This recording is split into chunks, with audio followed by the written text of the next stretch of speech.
Real or fake? Real. Oh no, it's fake. Fake. Oh no, it's real. It's real. Real.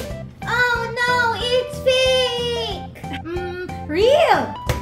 Yes, it's real milk. Alaska Classic Evaporated Milk is real milk. It's important na real milk ang gamit ko when cooking for my family kasi mas masarap at creamy ang lasa.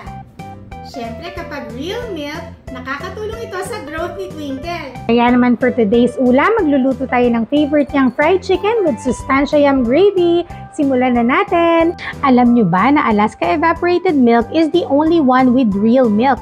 Hindi lang basta gawa sa real milk. Kaya malalasahan mo talagang rich, creamy at malinamnam. At dahil nga real milk ito, nakakatulong ito sa paglaki o sa growth ng ating mga kids. O diba, kita nyo naman ang creamy. Super dali pang gawin. Sigurado kung kayang-kaya nyo rin. Luto na! Excited na kami kumain!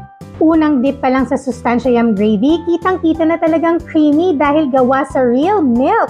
Naku, perfect ka partner talaga to ng fried chicken. Kaya naman favorite talaga to ni Twinkle. Tara, kain na tayo!